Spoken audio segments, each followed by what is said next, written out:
So, I'm in a bit of a risky spot here. I did manage to talk Floh into leaving the boat in the marina in Rabat and join me on a 3-week road trip through inland Morocco. And while that might sound like a dream, it didn't exactly start as a shared one. Floh had some very valid reasons not to go on this trip, so there's still plenty of things that can go totally sideways. And that's also why from the moment we hit the road, there was one question circling my mind. Will I end up regretting that I talked him into this? Our route from Rabat through the vibrant Medina of Fes, passing some cheeky monkeys, hiking the Todra Canyon, getting lost in the Dardes Valley, and a very challenging drive to our gateway to hike the Sahara Desert for 4 days, before we head back to Rabat with a quick stopover in Marrakesh. But the real journey is whether this journey turns into a shared adventure or into a quietly brewing disaster.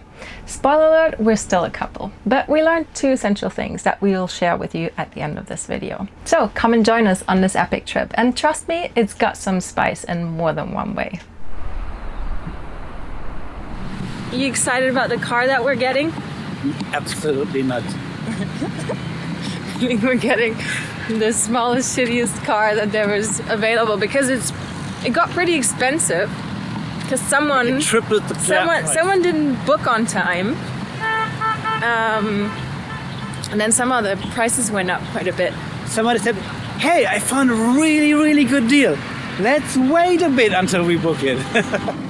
Salam. One of Floh's main reasons not to do this trip, it was way outside of our budget. So when I missed the chance to lock in the cheap car deal, the Mudometer took its first hit before we even reached the rental place. Now this is starting off with a little challenge. We can't find the agency that we booked with. We spotted the car we'd booked, but the agency wasn't picking up. Floh's suggestion to pass the time? Doing burpees. I quickly opted for something a little less cardio. I can practice my Arabic letters. This is a B.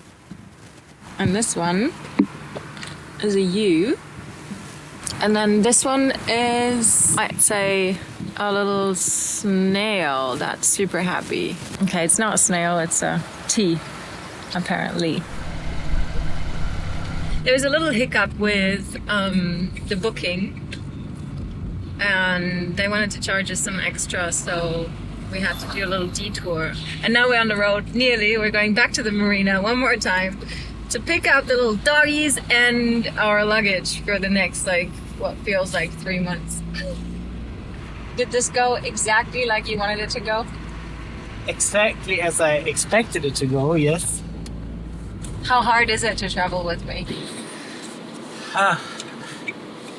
Well, it's entertaining.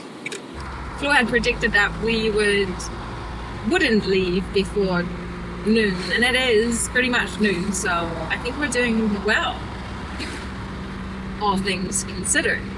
Our first stop on our road trip will be Meknes. We are visiting some of the king's cities. These are Rabat, Meknes, Fes, and Marrakesh. And Meknes is a kind of a special one because it has only been capital for one king, and that king was like the Moroccan Sun King, and he rebuilt the entire city, so it's kind of a fortress. We are going to have a look at this.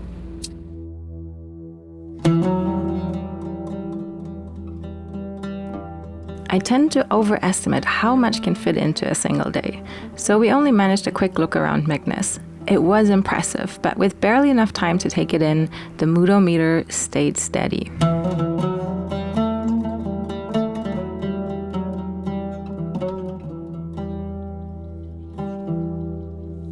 We made it to Fes in the beautiful pinkish evening light. And it already looks really promising. Fes is one of Morocco's oldest cities, its route reaching back over 1,000 years. The Medina is encircled by ancient fortress walls that seem to whisper stories of centuries past. Inside, thousands of houses, stacked and nestled, form a maze of narrow lanes that wind like a living memory. There's a quiet promise in the air, of intricate tilework and carved stone, of masterful hands shaping leather and brass, of flavors I've never tasted before. and it feels like the perfect opportunity to nudge the moodometer in the right direction. So what are we doing in Fes? I'm looking for the Tanneries. The secret Tanneries. The secret Tanneries, yes.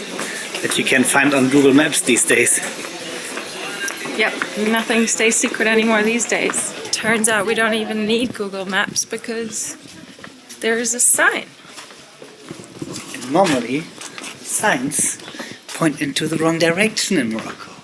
So that you can confuse the tourists, so you can charge them some money once they get lost. So I doubt it. This definitely looks like we're lost. So far, lots of the things that Floh has said about Morocco changed, obviously. Have changed or are very different than he proclaimed them to be. So and now what? Great. I start to begin to understand why they say you need a guide to actually find your way through this labyrinth.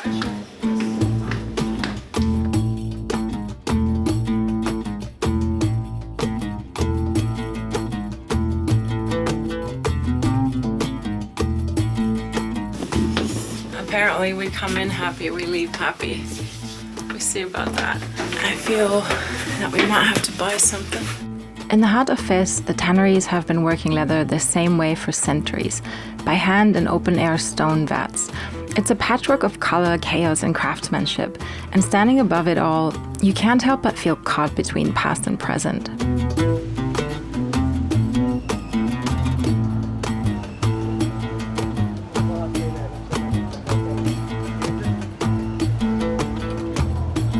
From the tanneries, we wandered deeper into the Medina through streets woven with color and life until we reached the old madrasa. Once a school for Quranic studies, its walls are now a quiet showcase of art history. Intricate carvings, geometric tilework, and centuries of devotion etched into stone.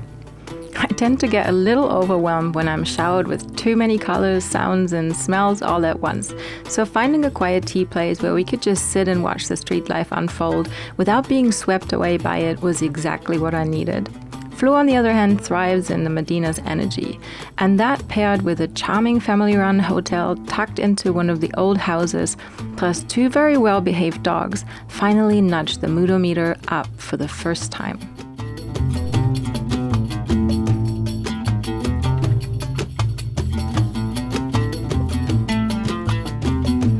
What made Fes truly special for me, though, was learning to cook a lamb and prune tagine with our lovely host. The tagine, the good tagine, and the famous tagine in Moroccan name, tagine with the meat, and the... Prune? Prunes. Yes, prunes.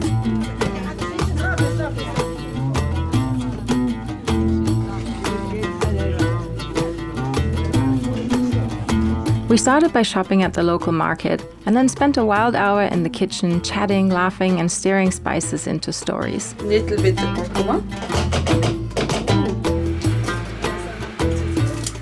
I'm learning many Moroccan secrets here. I like to share with my guests the secrets of the kitchen Moroccan. For my husband, this tagine is the favorite tagine for my husband. Oh yeah? Oh, yes. Nice. And for me, is the chicken with the onion. Mukali. The preserved lemons. Lemons. Oh, I like that too. Yes. The result? A rich, hearty dish with tender meat and sweet, savory flavors that exploded across our taste buds. We shared it in the true Moroccan style, gathered around the main dish with her family. And Floh even impressed her daughter with a bit of magic. We're leaving Fes with full hearts and even fuller bellies.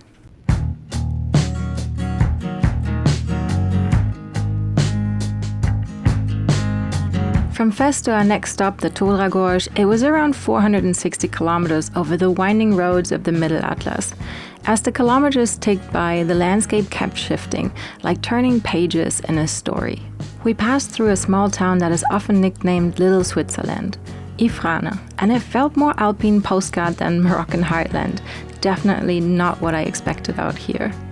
Not long after, we stopped for a short hike in the Cèdre Gouraud Forest, where cheeky monkeys were already waiting for us in the branches on the parking lot. I've been trying to record this like 4 times now. So we're in the cedar forest close to Ifrane in Mexico. In Morocco. Jeez. But it seems like we are in Germany because of the trees and the air. The grass seems like the moss in a German forest. And you have like the colors of the Indian summer that you get in Germany in autumn as well. I definitely did not expect this in Morocco. There's these Berber monkeys here. I think they're endangered. They're the same monkeys that are in Gibraltar. It's really nice to see some trees because the rest of the landscape is already quite arid and we haven't really seen big trees in a while.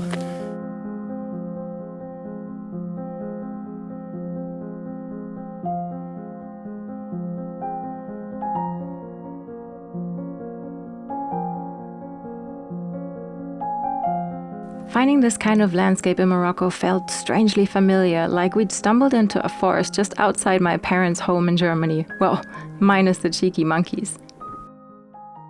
Later, a roadside kofta stall caught our eye. Floh had been hoping to find one since the start of the trip. Kofta is a classic street food here, minced meat mixed with parsley, onion and paprika, grilled over coals while a man fans the flames with a scrap of cardboard. Smoky, savory, and exactly the kind of mid-journey reward that sends the moodometer ticking upward. And just as the sun began to set, we were handed a bittersweet scene. Snow-capped peaks glowing pink in the distance, and roadside fields littered with plastic, some of it smoldering in low, smoky fires. A beautiful moment shadowed by the stark reminder of how far we have to go in caring for this planet. We made a little road stop between Fes and Tanneries because it's an 8-hour-long journey, and with the dogs we wanted to split it up a little bit. So now we're here in the Ziz-Gorge, and we got here yesterday when it was already pitch dark, and now we woke up and we're in this beautiful canyon surrounded by these mountains, and we live in a little castle. But it's extremely cold. Extremely cold. As we got closer to the Todra Gorge, the landscape shifted again. The houses turned redder, built from traditional mud bricks mixed with straw, blending right into the earth around them.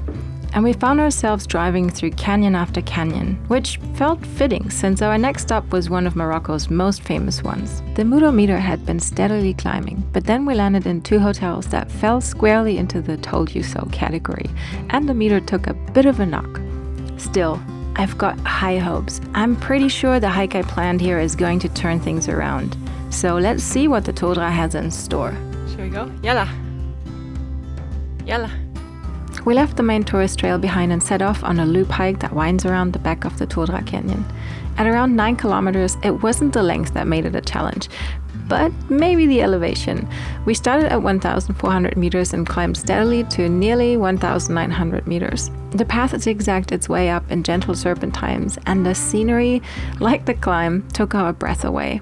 As the sun came over the ridge, it painted the canyon walls in deep reds and glowing golds, and the dogs roamed free and the air grew still, and we marveled at the hardy little plants, clearly evolved to keep curious goats at bay. As much as I love the chaos of the Medinas and souks, it's places like this that really open my heart.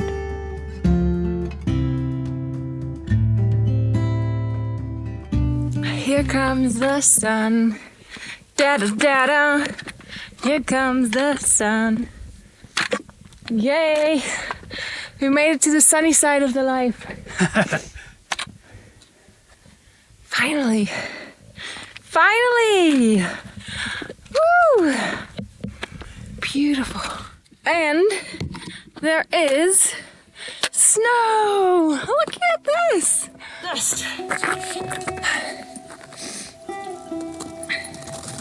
Oh, Boogie. What's this? What's this? What's this? What's this? We made it to the highest point of the hike, and not long after we came across a tiny, rugged settlement. Simple cave dwellings carved straight into the rock and their entrances reinforced with loose stones. Nearby low stone walls formed pens, likely for the goats we could just make out in the distance. And beyond that, far on the horizon, those snow-capped peaks came back into view. The landscape, the stillness, and the scale of it all, yeah, that's a definite nudge upward on the mood meter. After a brief happy dance, it was time to start the descent, down toward the village and back to our slightly scrappy hotel.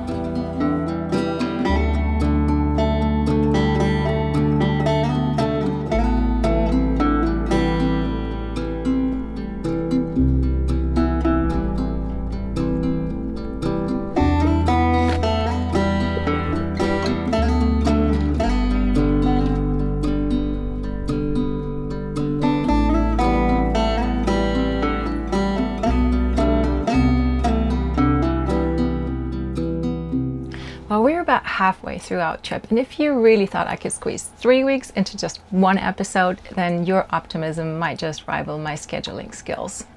I did promise you 2 things we've learned from this trip, but since we're not quite done yet, I will leave you with a bit of a cliffhanger and just share my half of it.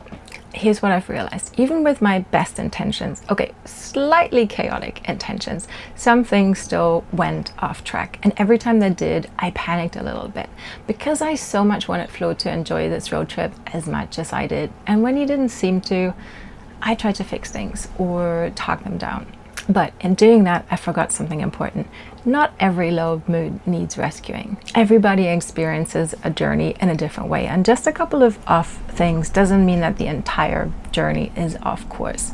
And that's why I decided to ditch the moodometer, not because things got easier, but because I wanted the little things to stay little and focus on the grand scheme of things. And now I'll hand this over to you. So how do you handle shared adventures when moods or expectations don't line up?